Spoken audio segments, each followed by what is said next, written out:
Welcome. You have reached review time with Imperial, and today's review would be Mindcage. Subscribe to the channel, like the video. Make sure that you click all notifications when you um, subscribe to the channel, so that whenever I upload a video, you'll be able to get the notification that a new video has been uploaded. And even if you are a returning viewer, just make sure all notifications is on. Let's get into the review. So this movie came out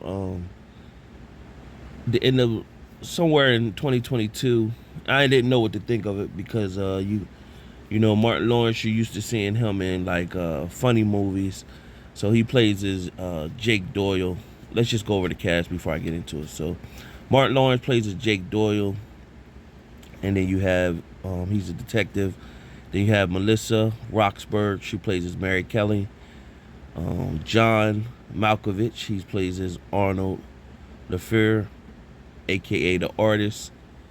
And you have Robert Sneeper, who plays as Sheriff Owens.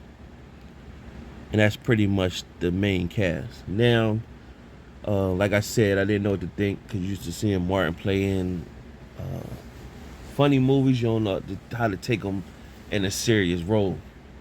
And it seems like since I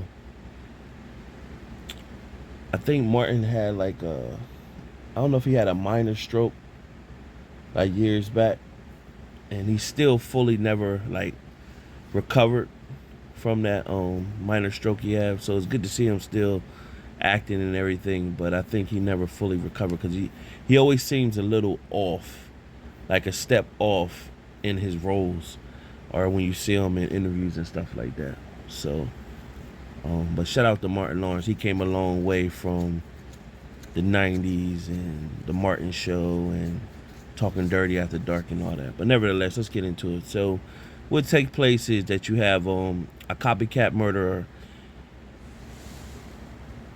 is doing killings. And you got Detective Jake Doyle, who's familiar with these type of killings. Him and his partner years ago experienced the same thing, and then John Malkovich character, the artist, he was the one doing the killing. So Mary Kelly becomes Jake Doyle's new partner. So of course there all these killings are popping up. So this movie reminds me a lot of it got the feel of Silence of the Lambs for Jodie Foster and Anthony Hopkins from back in the day, and the end of days with what's his name, Arnold Schwarzenegger. Have you seen those movies? It got a combination of those two movies, and so they're going on and digging. So they need to pick the brain of the artist. So they send Mary Kelly in there because, of course, Jake Doyle had a history with him and he wouldn't take to Jake Doyle. The problem took place with Jake Doyle when him and his partner was chasing the artist. They had a car accident, and then when Jake came to, his partner was dosing himself with gasoline and set himself on fire. So Jake never was right, and Jake was going into like exorcism seminars and paying attention to voodoo and stuff like that. And he was always off during, he was tracking the killings, but he was off. But there's moments where in the film where you might have felt as though that the sheriff was suspicious, or Mary's husband, that he was suspicious. He just was off, but that was just to throw you off the trail of who actually the killer was. And so, of course, Mary goes in to speak to the artist, and they develop a bond. He was set for the death penalty. However, he wanted his death penalty extended if he was able to give some information to help them with the case. He started giving them information. He wanted his drawings back. He developed a bond. So it's real. They took a lot of the plots from Silence of the Lambs, and they're tracking down the killer. Then at one moment they thought they had where the copycat killer was, and then it was derailed over to another location where it ended up just being Jake and Mary, and they saved the governor. And when they went down in there, that's when things start playing, like the little clues, that breadcrumbs that the artist was leaving for her start to come to. And of course Martin Lawrence ended up being Jake. Martin Lawrence's character Jake ended up being the killer. What you find out is that the artist had a special gift that when he was younger and his mom had did some abuse to him, he was, for 2 years he was recovering from the injury, and he discovered that he can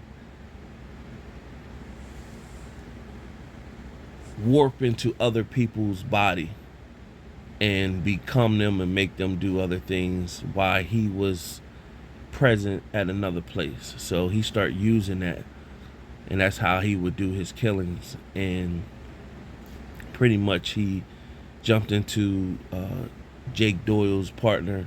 That's why he dosed himself with a gasoline.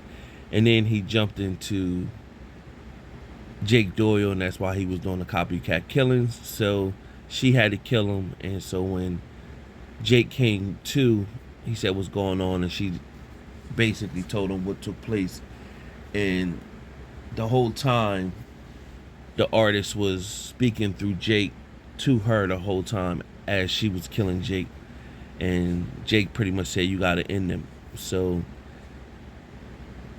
Mary became the hero, and then they were at the funeral of her father, because she didn't speak to her father, but she pretty much had reconciled with her father before he passed away.